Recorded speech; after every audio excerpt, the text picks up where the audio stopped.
listening to Loveline. The world-famous K-Rock. Call Loveline. 1-800-LOVE-191. That's 1-800-LOVE-191. Hi, I'm Angela. Shark. Scott. And we're the Wild Colonials, and you're listening to Loveline with Adam Carolla. And Dr. Drew. And get a life. Like a drunken Scotsman in here. I love the Wild Colonials. I don't know if you guys are hip to that band or not, but good music and real good people. All right, Mike Joyce and Annie Rourke are here from the Smiths, and they're here to talk, amongst other things, about the convention. Yep. After all, it's been 10 years since the Smiths have broken up, and you guys are in town. It's going to be on Sunday. Yep. It's going to be 2 p.m. to 11 p.m. That's right. And what's going to go on at this convention? Well, there's numerous things. Hold on a second. Go on. See that big bulbous thing? Yeah, is that a microphone? Yes. Right, okay. You've used those before. Yeah. There's so many things going on there. I mean, just looking at the thing here, it's Elliot and Ray, the two guys that have organised this, have really put quite a good deal together. I mean, when I spoke to Elliot first, and he said about coming over, and I just thought, well, if we're just going to turn up and be there, then that's not really enough. We really need to, make it worthwhile for people to come down and have a good time. Right, because there are quite a few Smiths fans, I'm guessing, especially in this area, but all over the world. And you guys haven't done anything like this before, right? No. Well, I went to one in Manchester. That was it was at the Hacienda, and I turned up there, and it was just a riot. So I didn't realise just how crazy it was going to be. So if it was going to be done on this kind of level, it had to be done with just more interesting things happening, really, than just somebody turning up and saying, I was in the band. Right. I don't think that justifies people paying good money. Right. To come and see me. And they're having, speaking of you, they can win dinner. With, do you know what the second prize is? It's 2 nights with me and Andy. Now, let me tell you, I've never done anything like this, but I always picture it when they say, go backstage, hang out with the band, go out to dinner with the band, you'll be touring with the band, just like you're in the band. They've got to pay for the dinner. You guys really going to be sitting at the same table and talking to these people? Well, maybe not. Maybe we'll be sitting on a couple of tables away, but, they could shout and then we'll let on. Also, you're going to be auctioning off rare memorabilia. Yes. Now, what kind of, give us an example of a few things that you may be auctioning off on Sunday. Well, I've brought over a snare drum that I played in the Smiths. Mm-hmm. A track called "The Boy with the Thorn in His Side," and it's just sitting there gathering dust, really. Right. And I thought, well, if somebody wants to have it, then go ahead, Now, how do you know where to? Do you start the bidding at something that's like something that? we talked about today, because it's not really a money-making venture. Although, I didn't come over here just for the fun of it. But it's not. The idea is not to, set out a market stall and just flog things, that wasn't the idea. I just thought that if somebody, these are the kind of things that, if I was, when I used to kind of be a big fan of bands when I was a lot younger, just kind of getting like a jacket off him or a plectrum off him or a pair of sticks off whoever, right, was quite a big deal to me. So the idea of owning, say like, because one of my big heroes is Charlie Watts from the Stones, if I had one of his snare drums, I'd right, so chuffed, and I think, maybe obviously not on the level of the Rolling Stones, but but a big band. And if you're saying if you had Charlie Watts' snare drum, you would auction that off as well, right? Yeah, no, okay, not quite. all right. So let's talk Smiths, the history for a second, if it's not too painful for you guys. First off, Morrissey, do you hate the guy's guts? You never want to talk to him again? No. Do you talk to him? Yes. What kind of guy is he? Is he the most bizarre guy in the world? He's got black hair and he wears jeans, and he's just a very funny, clever, good songwriter. Oh yes. As you might have heard, he's just a good bloke, good person to be with. But let me ask you this: is the people's impression of Morrissey is a strange, quirky, somewhat reclusive guy who's, abstains from sex and does all... That's me, that is. That's you? Yeah, I'm that one. You don't have sex? No. All right, we'll get you laid tonight. Not at the moment. But the point is he as weird as that on a personal level? No, I wouldn't say... Well, I don't know, is that weird?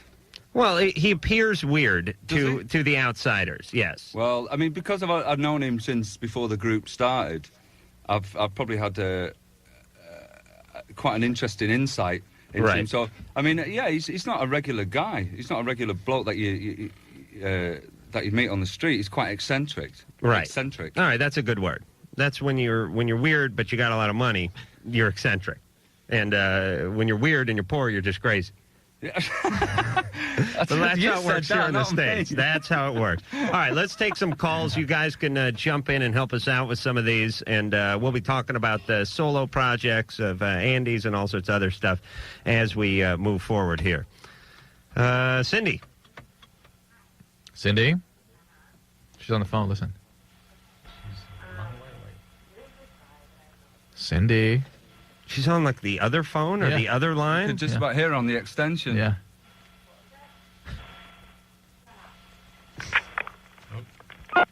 Oh, that's that. What is this tonight? What happened? Did the money run out? Jason, 20, you're on Loveline. Yeah, I just wanted to make a comment about a call that you had a little bit ago. You said the relationship wouldn't have worked anyway because he was 16 when they started. That's right. I'm 16. No, I was 16 when we got together. I'm 20 and my wife's 21. We have 3 beautiful girls. 3. my God. Oh, it's doomed. Doomed, do you tell me? 4 against 1. It's not fair. Completely happy. Jason, we're just playing the odds that, I understand that, and half the time I agree with half the stuff you say. And I think, All right, that's only a quarter, you moron. But listen, it's not that people can't be happy or can't have successful marriages at a young age. It's just the odds are against you when you do Right. that. And you're 20. You're still very young. At 35, this may look entirely different to you. We're talking about relationships that really do successfully last a lifetime. That's what we want to see. How do you have 3 kids by the age of 20? they're 1, 2, and 3 years old. Wow. You got a job, Jason? Yeah, I'm about to open my own business. Oh, Good lad. what do you do? Like a left-handed store or something that's going to fail miserably? No, I install stereos. All right, you'll make a killing. Oh, thanks a lot. All right, stop having kids though. I'm done. That's quite enough. All right. Good luck, Jason. You guys married? Any children? Yes. Yes. 2. 2 children. Yes. All right. Thought you meant 2 wives for a gorgeous second. girls. And I've got 2 as well. All right. And I'm married. And everyone's happy. Yeah. Really? Yeah. You know your children? Yeah. Oh, it's just quite a novelty here on These Loveline. guys aren't a rock band. They're imposters. Yeah. What happened to the rock band? We thought we were going to have a band in here tonight. That's better. Yes, please try to vomit on Dr. Drew before the night's out. Again. Christina. Hi. Hey, you're 18. You're on Loveline with the Smiths. Yeah, okay, here's my story. I've been dating this guy for 8 months now, and we're really, truly... Speak up, Christine. I can barely hear you. Okay, yeah, we're really serious about each other and everything, but he's got a problem. He's got, like, a little man syndrome, and, I don't know, he can be kind of... Is he little or is his little man little? Both. Both? Both. Oh. It doesn't bug me at all, and I used to try to tell him. I figured out now just bringing it up makes him feel bad. But How does this manifest? How does this syndrome manifest? What are you observing? well, it's like he's into manly sports, but he's really feminine. And when he's around his guy friends that are all bigger than him, he just talks big, and it's really kind of annoying. And sometimes he's even mean towards me. All right. How tall is this guy? 5'8".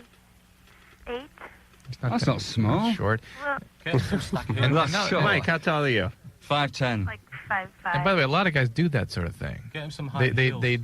they're embarrassed at their feminine side, and around their male cohorts, they hide it and defend against it and overcompensate. Exactly. You know, But that's something to do with him feeling small. That's just what guys do with that. I age. have no feminine side because I have too much hair on the front and the back side to actually have a feminine side.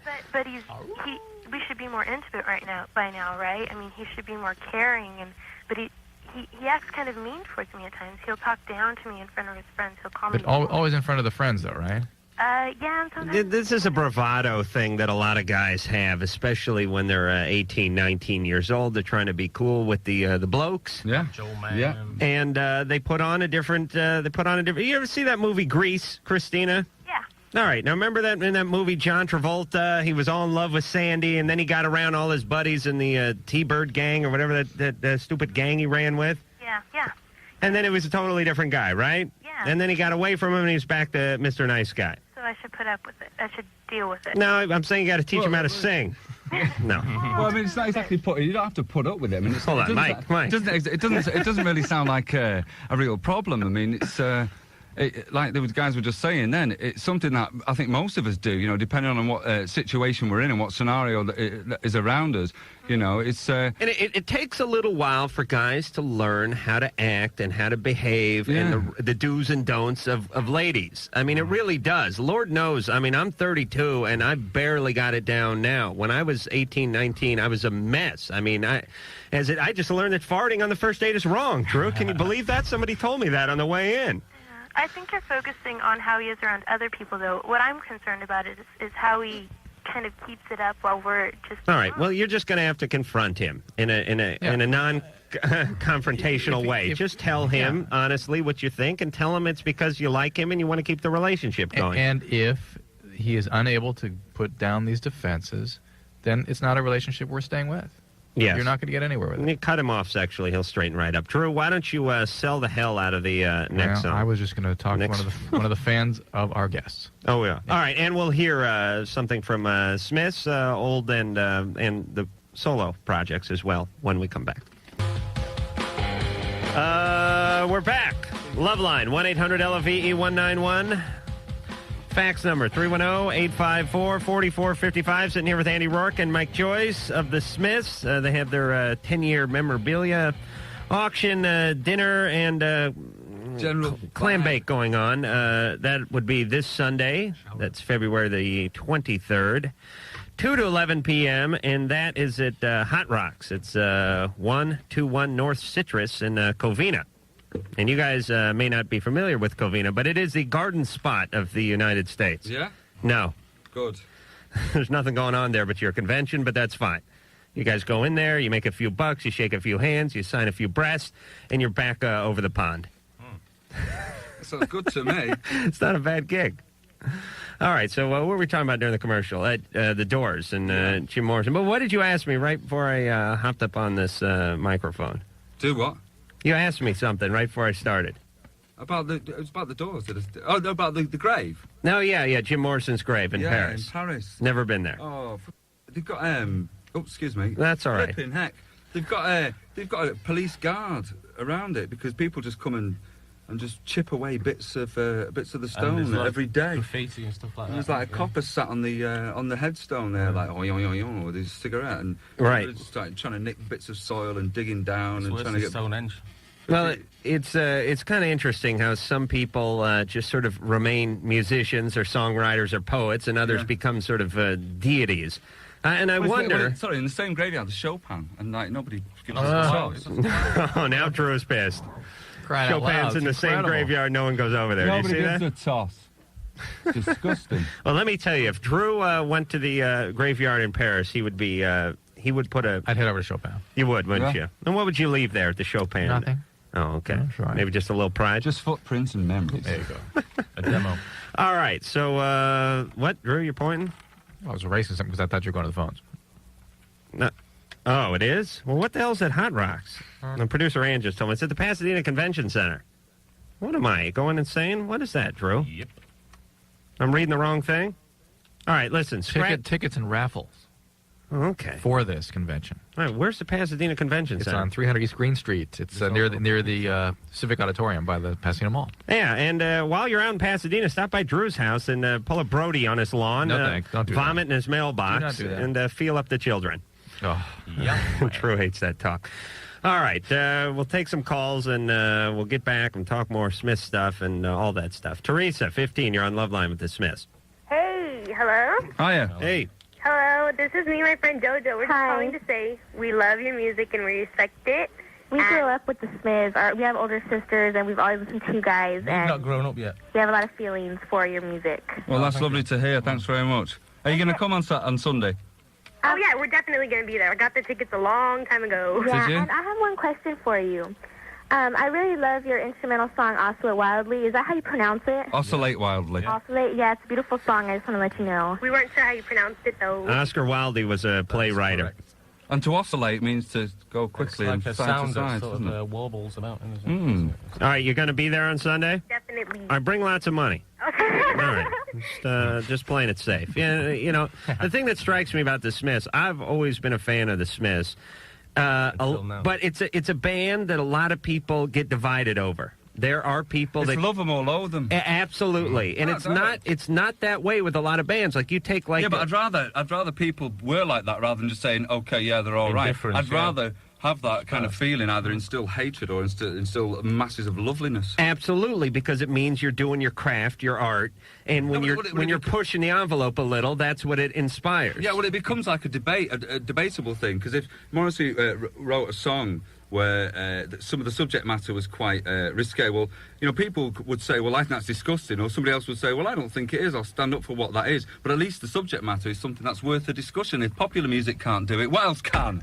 Absolutely. That is my question to you. Yeah. No, and the Smiths are definitely innovators, and definitely, I guess, ahead of their time in a sense, and made music that didn't sound like they were copying another band that came before them. No. All right, I'm done kissing butt. We're moving on. Brandy. Hi. You're 15. I'm a virgin, and in the near future, I could have a chance to have a threesome, and I don't know if it's healthy for my first sexual experience. Well, I think you should start with 4 guys. I mean, are you coming to the convention? No, it's 2 girls and 1 guy. Really? Yeah. For your first time? Yeah. And then it's all downhill from there. I think Brandy would be very disturbing for you. I mean, usually the first time for women is not the most pleasant experience anyway. And to have it be such an overwhelming situation, I think would be very unpleasant for you. I think in general, threesomes are not a great idea for people. They end up being a big disappointment. I mean, some people have successful experiences with it, but it typically causes a lot of feelings that you don't anticipate having. And recognize, Brandy, that when you have your first sexual experience, you are going to be very emotionally connected with that person you have that experience with. And that's hardwired into women. That's what happens to you. And let me tell you this. Your first time doing anything, I mean, your first time surfing, you don't go to the pipeline. It's got to be special. When the waves are 20 feet high, you're going to get destroyed. I mean, you don't want to be sharing it either. You know what I mean? Yeah, and you don't want to bite off more than you can chew. I mean, it's tough enough. Pardon the pun. Yes, it's tough enough just having a decent time out, the first time out with one person. Not a good idea. No. Well, is this something that you want to do? Is this? I missed the beginning. She has an opportunity for it. You have an opportunity. So is it something that you actually want to do yourself? Yeah, I think I'm But for the first, but you're still a virgin. Yes. But you want to do that for the first time. For the first time of having sex, you want to have a threesome. Yeah, I guess. Yeah. There's nothing wrong with it, but I just think, you know, it's try it with one first. It's pretty good fun. Okay. And you know what I mean? If you want to go on from there, then why not? But oh yeah, but where do you go from a threesome at 15 as a virgin? I mean, yeah, well, also be aware. I mean, again, we are talking as men here, expecting young women to have the same experience with their sexuality as men do. Women have a wholly different experience, particularly at that age. It's much more emotional, much more connected, and can be much more troubling to them if they don't get the kind of emotional content back from the man. Yeah. Right. I, by the way, was speaking as a woman, and I believe Andy was too. So, Drew, do not assume. Carmine. Yes, hello. Hey, you're 24. You're on Loveline with the Smiths. Yes, I am. Drew. Yeah. And Adam. Yeah. I just want to say first, you guys are the best. You have the best show ever. Thank you. And you're doing a great service. And second of all, I just wanted to call and talk to Mike and Andy and tell you guys that you guys are the all-time best band ever. Thanks. Anybody who doesn't like the Smiths has no taste. It's that simple. And the big question I'm wondering, just what are you guys doing now? Are you in any other bands? Are you doing solo stuff? And the bigger question, with the big reunion trend, is there any chance that the Smiths fans are ever going to see a original lineup reunion with Morrissey? Well, to the last question, probably no. Sammy Hagar is going to be fronting the band, but there will be a reunion. Yes, that wouldn't work. And the first question, Bigmouth, strikes again. Wow. Yeah, and the second question, solo projects. Andy? Yeah, I've started a new band with Gary Whelan, the drummer from the Happy Mondays, called Delicious. We had a CD which came out in England about 3-4 days ago. And we're going to play something off it tonight, are we not? Yeah. Well, why don't we, can we play that now?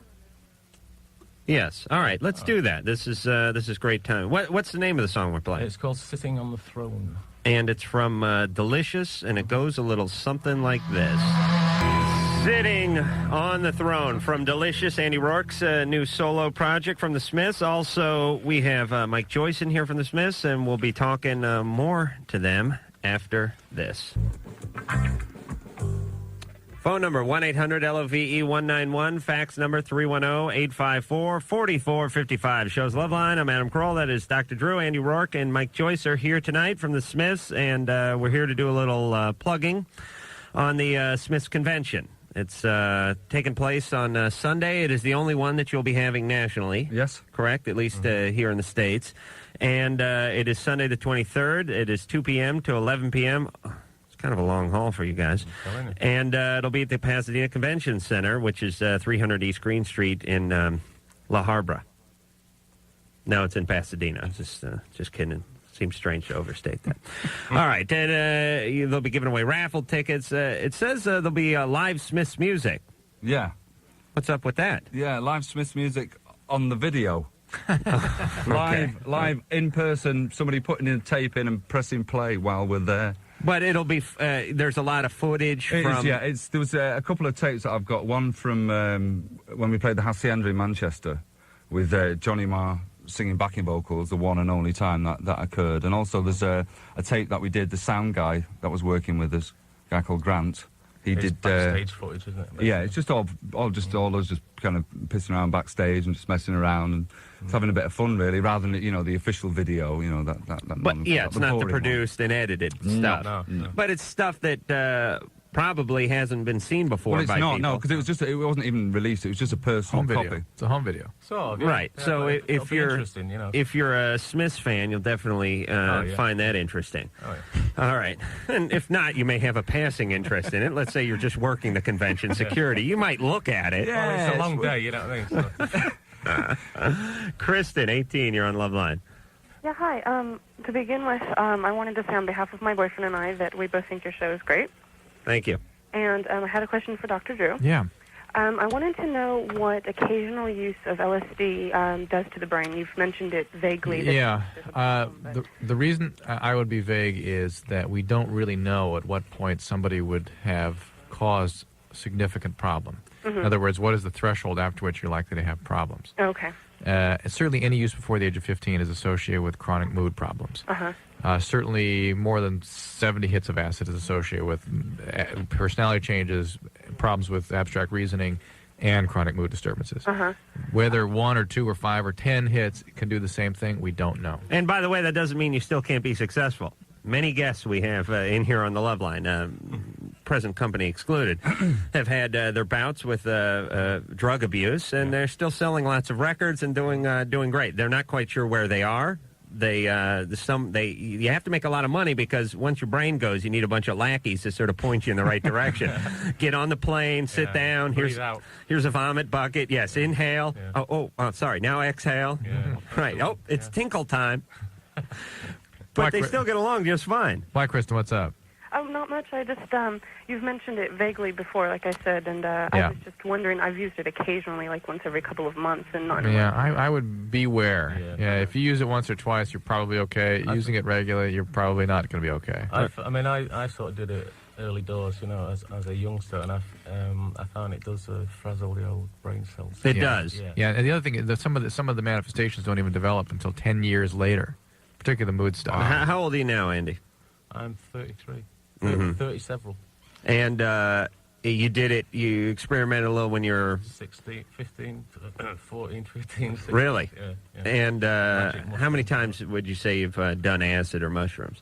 Mushrooms, oh God, I did it every day for about 3 or 4 months, and at the end of it, I had a stutter, I couldn't speak at the end of it, so I thought, right. Call it a day, so. But you're clear and level-headed now? Oh, yeah, I'm happy. Relatively? Yeah.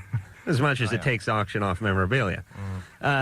Here's my theory on drug abuse. I know Drew can't stand this, but listen, if you're sort of what you call like a 40-watt bulb, don't mess around with it. If your light's a little dim in the first place, it's going to get a little dimmer. Yeah. And here's what I think drugs do. I think they take bright people and they dumb them up a certain degree. Now, Timothy Leary had 180 IQ, so now he does a bunch of LSD, and he has 135 IQ. Still a smart guy, just not a genius anymore. But the problem is there's a lot of people out there with a 95 IQ that are doing a lot of acid, and now you're going into the retard. I mean, you are actually crossing the line and getting into being a retarded person at this point. I think that with all the drugs that are around, that people seem to be the kind of new designer drugs that are around. I mean, from my own personal experience, I think acid is probably the safest drug. No, it's one of the most dangerous. You can walk into any psychiatric hospital in any country. It depends on who's taking it, though, doesn't it? No, not at all. It's purely a dose phenomenon. You've got to be in very safe circumstances. And no, it has nothing to do with having a bad trip. It's the people that we worry about most that continue to have good trips because they keep exposing their brain to it. Then 10 years later, they end up in psychiatric hospitals chronically because their moods really don't respond to treatment the way yeah, but I mean, how much acid do you have to take before that happens? That's what we don't know. And that's what I mean. And for some people, it might be 10 hits. It's certainly anything over 60, 70 hits, and it's certainly any use before the age of 15 is highly associated with it. And I think if you're doing it, like you say, every couple of months, that's too much. You're getting there. You're certainly putting yourself at risk. You're putting yourself in harm's way. Right. There's one that's really new right now and real commonly used is ketamine. It's coming out. All of a sudden, last couple of months, boom, it's back again. Elephant tranquilizer or something, isn't it? Well, it's a dissociative. No, they actually use it in adolescents sometimes, but we don't know what the long-term effects of that are going to be. It uses the glutamate receptor, which we are concerned when overstimulated is associated with brain damage because that's a receptor that causes something we call excitotoxicity. When you stimulate a cell too much, it dies. Really? Yeah. Really? Yeah. Basically, I think that's what's happened to my penis. Excitotoxicity. You take ketamine, you can't stand up. Have you tried that? By mistake, yeah. Okay. I thought I was buying something else. You thought you thought you were getting crack and the bastard slipped you some cash? I thought I was buying an ecstasy and it turned out to be ketamine. And what did it do to you? I went for a dance and my legs didn't work. Really? Yeah. It kind of takes you out of your body. You're not connected with your body anymore, basically. But you didn't suffer any medical complications or anything like that. What? I have not seen any medical complication of ketamine yet. Okay, but don't worry, it'll show up. It was just like I remember 10 years, when X came out. X was legal. X was fine. It was just being used by therapists to stimulate relationships a little bit. It's still used that's what's used in Switzerland now, isn't it? It's prescribed. It's not illegal in Switzerland. Doctors prescribe ecstasy. No, it prescribed anywhere because it's known to be very dangerous. What? Very dangerous. What is? Ecstasy. No, but doctors prescribe it in I don't Switzerland. think they would prescribe it. No, they do. It's legal. It may be legal. Prescription. It may be legal, but there are lots of legal drugs that can cause damage. Oh, yeah. And most of the drugs we prescribe are very dangerous. No, but in a controlled... But it's the one that has been shown conclusively to cause some pretty serious anatomic destruction of the brain. Really? The amygdala gets disrupted, and there's new and novel connections between the brain cells in that part of the brain that aren't natural. All right. Please, I'm getting a contact eye here. I can barely think. Just say no. Alex, 15, you're on Loveline. Drew, Adam, love you guys. And, love you. Thanks, Adam. Anyway, I got a question for Dr. Drew. Yeah. I was born with cerebral palsy, Mm-hmm. and I was just wondering if that would affect my performance in bed, I think it'd help it. Well, how is your cerebral palsy manifesting? Oh, it's really minor. It's just in my right leg. I got surgery on it about 5 years ago. You have some spasticity in that leg, or what? There's just a real minor limp, and when I stand up straight, my right knee kind of turns in a little bit. I don't think it will affect anything. Okay. Well, have you found as though it is a problem? Why do you think it's going to be a problem? I don't know. I was wondering that a couple weeks ago. Do you masturbate now? Yeah. And that functions normally? Yeah. Well, it sounds all right to me. Which hand do you have the spasticity in when it comes to your penis, the right or the left? The right. Okay. What? That's all right. All right. You may want to switch hands every once in a while. It's like getting a new girlfriend. Lasts longer. Yes. All right, Alex, so you'll be all right. Okay. All right, everything else fine? Everything else is fine, Adam. Okay. Do you have any medication or anything you take for the palsy? No. No, I've gotten surgery after surgery, and... What do they do with the surgery? It's split tendon transfer. Tendon transfers. Heel cord transfer or something, I don't know. Oh, okay. They cut one of the tendons in my right heel, basically. Wow. Sounds like minimal problem. I think you'll be just fine, Alex. Alex, it sounds more psychological, really, than anything at the moment. I mean, I think, the doctor was just saying, if you're masturbating, and that's fine, well, it's just going to be replaced by something rather better. Right. Like a furry hand. Yeah. Okay? All right. Not too much fur, hopefully. Yeah. All right, Alex, you'll be fine. But don't worry, you'll suck the first time out anyway. Okay. But don't blame it on the palsy. Sounds That's just you. interesting. Nobody does a good job sexually right out of the chute. They really don't. Andy, what? Andy, you were good the first time out? I was fantastic. You were. You had a little trouble pronouncing fantastic. Elliot was first. I was shown the ropes by an older woman, so yeah. Oh, really? Yeah. Outside of the family? Yeah. Okay, just wanted to check. How old was she? 21. And how old were you? 13. Really? Months. This kind of stuff always... Somebody spank me. This stuff goes on in England quite a bit. I don't know why this sounds familiar. Sex? Yeah. It's weird, isn't it? Yeah, all those people. You were 13. Oh, 14. Who was the 21-year-old? Just a girl. Yeah. Local Obviously. class. It wasn't a neighbor or anything No, like it's that? like Babysitter? my friend's older sister, basically. Oh, really? Yeah. And did she take pity on you or look at you as sort of easy prey, or what do you think was behind I that? don't know. I think, she just took a shine and... She wanted to get her rocks on. Yeah, she didn't have a boyfriend at the time. Did you, I'll show him. did you fall in love with her? I think I had a bit of a boyhood crush, yeah. Right. But Now, not for long. Yeah. When she showed me how it was done, then I went off and practiced. Sure. Yeah. Did you have forth and multiplied. many episodes with her? No, a couple. But enough to sort of cut your teeth, as it were. Oh, yeah, enough to get it right. Yeah, guys, I really think guys need that, because if you look at it this way, if you're a 15 or 16-year-old guy and you don't know your ass from a hole in the ground, and you are trying to have sex with a 15-year-old girl who's never been with someone, then it is the blind leading the blind. I mean, you're liable to take an eye out. I mean, you don't know what you're doing with that penis. You really don't. Someone's going to get one in the nostril. You don't know what is going on. Barking up the wrong tree and all that. Absolutely. And thank God they have pornography these days, Drew. The kids can see exactly what's going on. I mean, it's like it's a clinic these people are putting on. Unless it's one of those naff Electric Blue videos. Oh, yeah.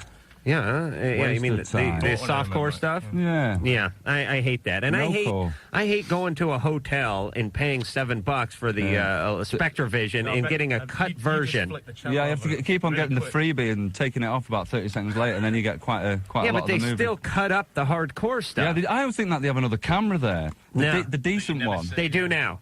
I've been on the set. The good camera. I've been on the set of the porn movie. Yeah? They do one camera for the hardcore stuff. Yeah. And the other camera just looks at the guy's brow sweat. Yeah. The entire time. It's just focused on the guy's forehead. So be honest. If you guys, when you've masturbated watching pornography, have you ever... Looked at the forehead. No, I mean, have you ever timed it wrong where you achieve climax right where they show the guy sweating and grunting, just his whole face taking up the screen? I think I always do it just at the end of the tape. Yeah, that's a big problem. I'm a Catholic boy, I don't masturbate. Wait, I'm sorry, Ann was whispering in my ear. All right, so Drew, enough about masturbating? Yeah. All right, we're going to play one of my favorite Smith songs in just a couple of seconds, but we'll see if we can squeeze in a call. Jason, 18, you're on Loveline. Hello. Hey. I was wondering how long it takes to get over your first love. Well, you got to kill yourself. Until you get the next one. I remember when I first fell in love, I was only about 16. How old are you? I'm 18. 18. I was, I think I was 15 or 16. And I remember getting the bus home after seeing this girl. And I just, I might as well have just been in a cell in prison. I just felt so weird. Are you going through that now or something? No, it's been almost a year since she dumped me. Really? Yeah, I mean, I've been with other people since then, but... And nobody comes up to scratch? Just little things here and there. It is difficult, but the great thing is, and I mean, I'm 34, so I've got a bit of experience, and things do get better. And I know it's easy to say in this situation where we're not actually going through what you must be going through, but the grass does grow again. It's a good healer, isn't it? But it is definitely the most profound form of depression there is. Yeah, because it really is. It's all encompassing. It just takes over your body. Is this the first time that you've felt like this? Yeah. Yeah. There's just other like little hoes with it here and there and shit. Pardon? Just other hoes here and there, but this is the first one I actually love. You really know how to treat a woman, don't you? Well, that's what they were. I mean, give me a break. For 10 minutes before they want to go and do it, that's what they are. All right, Jason. Yeah. Thank God you haven't turned against women in general, that this experience hasn't made you bitter. Jason, listen to me. Here's the deal. Here's what I tell people, because I went through a year, maybe more, of just sheer depression. And I was not some wet behind the ear 18-year-old. I was like 22 when I was in a serious funk over a relationship. And you're going to be miserable. That is my first statement. Let's not lie to the lad. You will be miserable.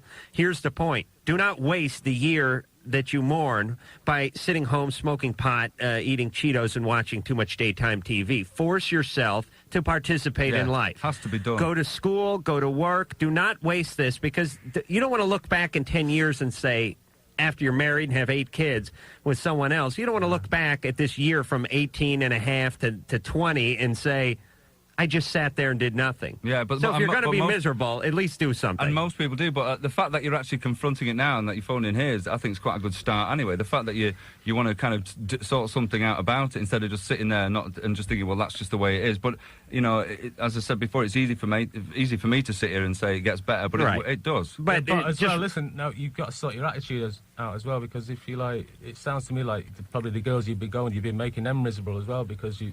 Oh, you know what I mean? The hose. Yeah, you know what I mean? You got to sort your attitude. All right, so Jason, it will get better. Everyone goes through it, and this is your turn, and you'll come out that much stronger when you're done, or you'll be a broken shell of a man. It's one or the other. All right, now, for one of my favorite all-time Smith songs, you got it queued up, Mike? Bigmouth Strikes Again. All right, here with Andy and Mike from the Smiths, the convention, the Big Smiths convention. And really, ladies and gents, this will be your only time. These guys pretty much hang out in England. They don't come out here that often. You'll not find them again. And besides, they're never going to associate with the public unless you come out and find them. Don't bother them at restaurants, is what I'm saying. The convention is Sunday. It's wait a minute, it's 2 to 11, I'm sorry. And it's going to be down at the Pasadena Convention Center, which is on 300 East Green Street in Pasadena. You really should be able to find it. What's that, Ann? Oh, it's sold out. All right, so stay home? See us at the Viper Room instead on Saturday. Oh, you're going to be in the Viper Room? I think so. Well, why didn't you say anything? I just did. All right. Okay, shut his mic off, Engineer Mike. I don't know what you guys do when you're in England radio, but you don't yell at the host here stateside. You're going to be at the Vibe Room, seriously? I think so, yeah. Oh, mic's off. Okay. Oh, really? All right. Just hanging out. Yeah. Oh, just hanging out? Yeah. Oh, are you going to be jamming or No, just ligging. No, I'm just going to be hanging. Yeah. All right. Well, they're going to be at the Denny's in Covina on Thursday night, and then look, who cares if you're at the Viper Room if you're not going to be up on stage? Yeah, no one. You're going to be up on stage? I care. I'm going to have a great night. All right. So go to the Viper Room. Yeah. Who are you going to see at the Viper Room? Hey, I don't know. I'm just going to go down there and just have a laugh. But I'm just thinking if anybody can't get in there, then come down and say hello. Oh, okay. Yeah. All right. So we're just being, You're just being polite. You're being friendly. Being nice, I'm sorry. I misinterpreted that. You're welcome. All right. All right. Let's move on. Rick, Yeah, how you doing? 26. You are on the Loveline with the Smiths. Yeah, I'd just like to talk to Mike and Andy, and I'd like to say that I was always the biggest Smiths fan I've ever known. And I first discovered the Smiths back in, 1985. Yeah. And at the time, everybody listened to, Van Halen and Def Leppard and stuff like that. You know? And Did your friends beat you up and call you a fag? no, well, Why not? Did you ever come and see the Smiths? come on. I lived in California. The Smiths didn't only tour out here. I mean, that's my big regret. I've seen Morrissey twice. But, it's not the same thing, you know? I mean, once the Smiths broke up... I toured here. Do what? I toured here with the Smiths. Yeah, the Smiths came once, but, I mean... We came a couple of times. Yeah. Did they come a couple of times? Oh, you missed them anyway. All right, Rick, stop telling the band where they've been. I don't know. Anyway. It's really a dead-end street actually, for you. yeah, I've got a bit of Alzheimer's. I don't remember actually being here at all. No, you're right. We've Yeah, never well, been. why hit a place like the United States when you have Puerto Rico and so many bigger countries and places to go to on this map? Yeah, at least if you're in the United States, you wouldn't go to California. No, there's nothing going on No, last here. time we came, it was closed. We had to stop off for fuel. And, Right, you just gas up and you stay on the tarmac. You don't get out. All right, Rick. Yeah, they have bigger fish to fry than the United States. Yeah, well, of course. But I'd like to know if Mike is still doing anything with the Buzzcocks. No, I'm not actually. I'm working with a guy called Pete Wiley at the moment. Okay. Who had a couple of a couple of big hits in England. The Story of the Blues. And a track called Sinful. But I'm working with him at the moment. I just did some demos before I came away over here. Oh, really? Yeah. Ah, that's good. And, do any of you guys have, like, a favorite Smith song or album or anything? Yeah. And what are they? Sorry, it's I'm a big fan of Rank, the live album, and also Strange Ways, the last album. Yeah.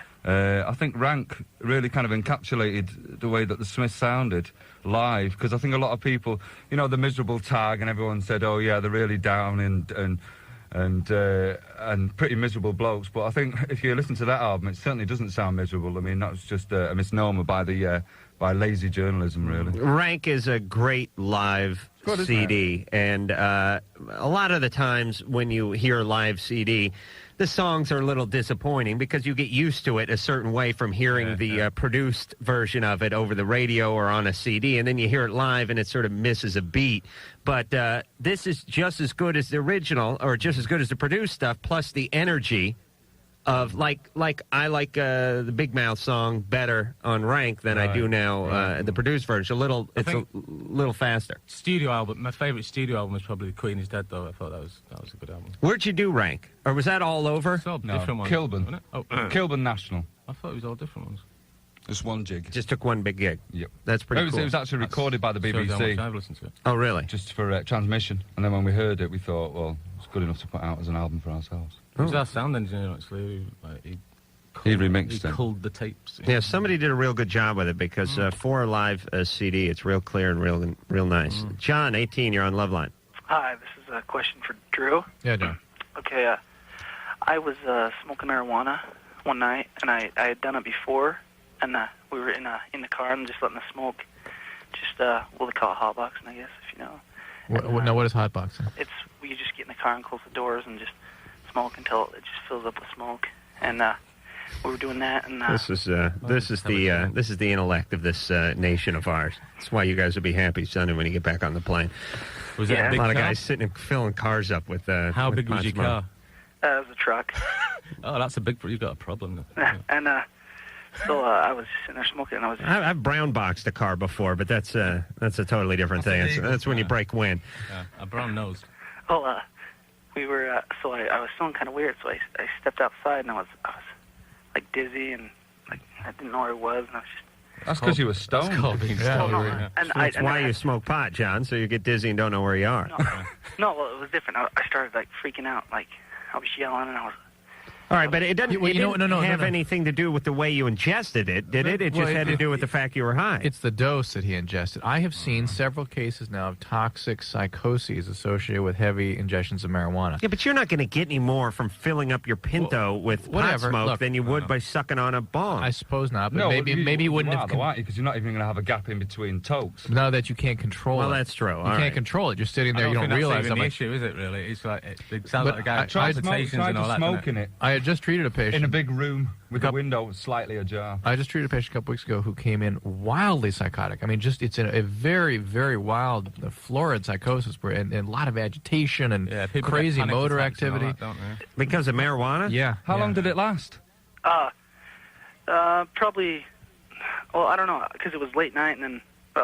it couldn't really be... Lasts about 6 to 8 hours in the stuff I've seen. Right. Well, is it? I was wondering if it's permanent or. No. But it. I mean, I don't feel it anymore. But I feel like I'm kind of. I've heard it's called anxiety attack. So you're still having panic attacks? Well, no. I feel like I don't dare to touch the stuff anymore or drink beer because I'm like afraid that'll happen again. It could happen again. Good. So, I mean, will it have like? Has it had an effect on my brain or anything? I don't think so. No, I don't think you have to worry this will create chronic problems. It does like you had a panic attack or something. Well, if you do the same thing again, then it might happen again. It might happen again, but it's more than I suspect. If John has what I think he has, it's more than a panic attack because they really get disorganized and disoriented. Yeah. In panic attack, you feel like you're going to die. It's a miserable experience, but you don't really truly get disorganized. And the behaviors they manifest with these, what I have seen, have been just wild. Let me ask you this question, Drew. A lot of people cannot handle marijuana. I know a lot of guys and have had a lot of friends that say, I can't do it, I get paranoid, I get weird. Is totally different. All right, but we're shifting gears here for a second. Right. Those people who say, I can't handle it, I get paranoid, I don't want anything to do with it, I get weird. I start thinking that, the walls are coming in on me.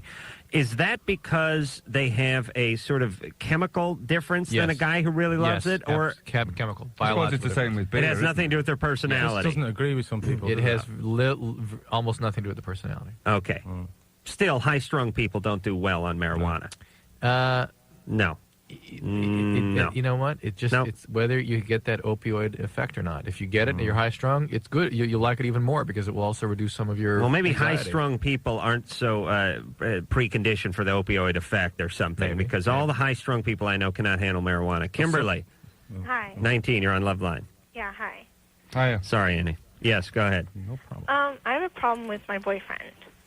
And the problem is that he works very odd hours on different days. He's on call 24 hours a day, 7 days a week. He's a porn actor? No. No. What does he do? He does bodyguarding. Uh-huh. And he used to do personal security. Just random bodies or these famous rich people? He does freelance, so he does a lot of different things. Uh-huh. And the problem is that he usually works night shifts, and sometimes he'll work day shifts. Now, is he a real bodyguard, or does he wear a windbreaker with a big number on the back of it? No, he does. He wears a uniform, and it says like security on it or whatever. All right, so he's like a $6 an hour guy. No, $30. How old is he? He's 27. And he's not the guy in the front of the concert not enjoying the concert. No. You know, it always strikes me about concerts. I think they torture the guards because they will get a guy who absolutely has no interest in whatever band it is they're playing, and he will put him up against the stage, and he will sit there leaning up against the speaker in a place that a fan would kill to be to, and shaking his fists at me. Just not even tap his foot once the entire time. With cotton wool in his ears, cringing. Going, Yeah. So, Kimberly. Yeah. Your question was? It's just he's always expecting me to always be waiting for him whenever he comes home, just at any time to be ready to take his clothes off, put on his pajamas, get him ready for bed like he's a baby. And he likes me to give him back rubs and foot massages and everything. And even when I'm sick, and I've been sick the past 3 days, and he's been working the past 3 days and coming home at odd hours and expecting me to do this for him. Do you have to wind him and stuff like that? What's wind? You know, when you get... Baby. Wind him. Belch him or burp it. Why did you say wind? Well, they call him wind him. I like that. Get the wind up and all that, Does he wear a nappy? So, Kimberly, he's kind of immature. Well, he's not immature. It's just he thinks that after a long day of work for him, I should be taking care of He him. wants a mommy. He doesn't want a wife or girlfriend. That's wrong. He keeps complaining he doesn't want It one. doesn't sound bad. He doesn't want a mommy, yet he's acting like he does. He just likes people to take care of He him. wants a mommy. We all want that, I'm afraid. Yeah, All but right. that's not a healthy relationship, though. All right, so what do you tell him? Usually I just tell him, I don't like it, but he's always telling me, work comes first. I got to pay the bills before I can see you or even bother with you. You guys are living together? Off and on, Off and on. because I go to school, so I'm usually, with them on all the weekends, and I'm at home during the week. All right. Just refuse to do that stuff you don't like doing and see what happens. Well, it's not that I don't like doing it. That All right, now listen. All right, I've had enough of Kimberly. She offended you in some way? No, but it's just though, I hate these questions. Well, He I have asks that me all for a the time. back rub. I don't want to give it to him, so I tell him, but he says no, and then we say, all right, well, just tell him you don't want to give him the back rub. Then they go, well, it's not that I mind giving him the back. All right, then shut the hell up and go call someone else's Don't show. give him a back rub, yeah. That's right. Just if you don't want to do it, tell him you don't want to do it. If he has a big problem with it, then you compromise. You know what I mean? You give him a back rub, he gives you a back rub or a foot rub or something like that. Okay? All right. Next. And, Drew, what is the next call we're going to take tonight? I don't know yet. Find something we can gamble on. Let's look at it. We'll find something. All right, I promise gambling with the Smiths when we return. Loveline. The Smiths are here tonight. Andy Rourke and Mike Joyce are in here, and they're doing a thing that I'm not even going to talk about anymore because it's sold out. So it's a moot point. All right, let's move forward here. Drew, Mario, 27, you're on Loveline. Hi, I have a question for Dr. Drew. Yeah. Okay, I tapped my phone for the past 3 months.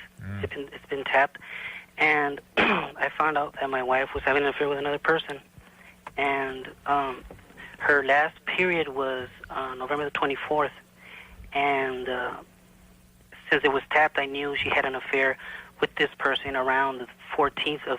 Well, okay, the last time she had her period was 24th of November, and I knew that she had an affair on the 12th of December, around the 12th of December. Now, my question is, I didn't have any sex with her. Are you tapping her vagina as well, or are you just checking the trash can for tampons? How are you sussing out this period? Well, I knew she had her period on the 24th of November because she's living with me. Well, she was not anymore, but when she stayed out for about 4 or 5 days. When she came back, she called a friend. So, anyways, the point is, I knew that she had an affair between those 3 days that she was out. Right. What's your question? So my question is, I didn't have sex with her. Her period is supposed to have. She should have had her period again. All right. So you think the guy she was cheating on you with was the father? Right. Her period is supposed to be on the 20th of December. All right. We understand the period, the periodical chart you're putting in front of us. Her breast was enlarged. They were getting enlarged and stuff. So I had her admit that. Are you a gynecologist, Mario, or a family counselor? What do you do for a living? You had her admit what? No man knows more about the period than Mario. I'm a pharmacy technician. Oh, okay. You had her admit. Frustrated doctor. So the deal is this: she had a pregnancy test done. She didn't tell me about it, so she had it done December the 30th. Yeah. So if she would have been pregnant on the 12th of December, about the 12th of December, would that test come out negative, as it did come negative, despite that her breasts were starting to get enlarged by the end of the month, and she's really flat-chested, and her breast was just really getting big, and very noticeably big. Do you understand the question? He's trying to figure out the timeline, because I think what Mario is saying is the MacGyver of the vagina, this Mario, knows more about the vagina than any man alive. He's trying to say that she had a pregnancy test, it came out negative, and then it came out positive later on down the road, but he thinks this other guy knocked her up earlier, so could it have been negative and she still was pregnant? Yes. The answer is yes, Mario. Because it takes a couple of weeks. Yes. Okay, now I want to know what factor does her breast play in all this? Well, it's the boob factor. I mean, that's quite obvious. Can that give me an assurance, is what I'm saying? No, can't guarantee anything. No, that's not going to hold up in court. The bra defense is not going to work. Lord knows I've tried. Oh, boy, many a court case I've lost arguing the size of breasts. All right, so Mario, are you divorced from this woman? You separated? Well, I'm separated right now, and the divorce is supposed to be terminated around 10 days from now. Okay, you mean executed? Well, it takes 6 months from the day you file it. Okay, so you have no plans of getting back together with her or her breast? No, definitely not. But and she's seeing the pregnancy through to term? She wants to go through the pregnancy. And claims it's yours? She claims it's mine. All right, you'll be able to test when the baby arrives. Yes, there's simple ways of doing it. You simply dunk the infant in a barrel of water, and then you measure how much water has escaped from the barrel. Then you urinate into a beaker. Now, what they do is they'll take a graduated cylinder and they'll compare the amount of urine in the beaker to the amount that escaped from the barrel, and they'll also have the other suitor urinate in the barrel as well. In the barrel, not in the beaker. Not in the beaker. That's where a lot of things go wrong scientifically. I also have a follow-up question. Oh, please. That's similar. Okay. Similar. Has to do with toxic shock syndrome or what? Breast size, bra size? When her and I were together, when we were married, we agreed that if she were to become pregnant, that if either one of us wanted to terminate the pregnancy, we would. If she said no, even if I wanted to have the baby, I would have to go. The no would win, in other words. Well, that's right. That also wouldn't hold up in a court of law. And you also said in sickness and health forever will you last, and that was a year and a half ago. So a lot of things are said, not many of them meant. And that's her decision at the end of the day, isn't it? Absolutely. All right, Mario. Listen, we gotta go. Good luck. Better luck in your next relationship, and the proof will be in the DNA test. Yep. When HLA typing. Yeah. When the infant is born. Yeah. Do they have to draw blood from the infant? Yeah. Here's what they ought to do. Quite frankly, if it is a male, do the circumcision and get the blood sample at the same time. No use traumatizing the child twice. Kill two birds. Yeah, take what's left of the foreskin right into the lab. All right, Drew. Again, the Dr. Drew School of Radio with the head nod. All right, what song are we hearing? Silent Night. There's a light that never goes out? Ah, from the Smiths. Thanks for that, Engineer Mike. All right, the Smiths, and we will be back right after this. All right, just a few seconds left with Andy and Mike. Let's talk to Nicole, who's been on hold for 65 minutes. Nicole. Hi. Hiya. I've been on hold for a while. I know, poor Nicole. I know, we saw it on the screen there, and I it's all requested right. that we get you through. Oh, is it? All right, Oh, bye. I'm such a big fan anyway. All right. Yeah? Yeah, I just had to talk to you. Tell the band you love them, and then I'm going to hang up on you. Well, I love you guys. I love your music. Thanks, Nicole. All right. Were you heavily influenced by the Smiths? Yes. Okay. I don't want to get into why. Jason, 24. Just want to ask Andy. I think one of the best bass lines of all time has got to be a little song off of our the World album that was just released in Great Britain, and I think you know what I'm talking about. It's called Rubber Ring. Oh, Tell me yeah, about the nice one. experience. Yeah, nice one. I like that one. You play the bass, Jason? Huh? Do you play the bass? No, not at all. In fact, I Just love like the drumming on Strange Ways, a song called The Death of a Disco Dancer as well, if Mike could talk about that. Yeah, it's good, isn't it? A man with taste. He was just saying during the commercial he thought he was brilliant. I hope somebody talks to me about it. All right, Jason. Well, I'll tell you what, I mean, most of the drumming on the Smiths is fairly restricted, and I think he went off on that song. It was probably a liberating experience. It was, you're right, actually, but I had my arm in plaster cast for a lot of the Smiths time, so... They didn't want to make things too complicated unless, if Mike went down, they could just, get a chimp or something and put him in there, and the band could continue to tour. You understand, Jason? I think I do. All right. Not really. I'll talk to you later. Thanks, Jason. Bye. All right. Andy, Mike, thank you very much for coming in. We do appreciate it. It was our pleasure. I would plug the convention, but it's sold out. Who cares? And that is a testament to the power of the band even 10 years after It's amazing, the and none of us are dead. And you know what? All right, now you're all dying. That's it. You've cursed yourself. No, but here's the other thing, and we're way out of time, but I want to say this. You're 33 and 34. The band's been broken up for 10 years. Yeah, how old were you guys when you got started? 17. 17. Yeah. All right. So still having sex with the older broad, Andy, or you moved on? Okay. Thank you very much. Thanks we for will having be us. back next time on Sunday. Dr. Drew is halfway home by now. And for Dr. Drew, this is Adam Carolla saying mahalo. This has been Loveline. The opinions expressed herein are not necessarily limo service for Loveline guests provided by Fox Limousine. And it certainly wasn't for me, Loveline producer Ann Wilkins.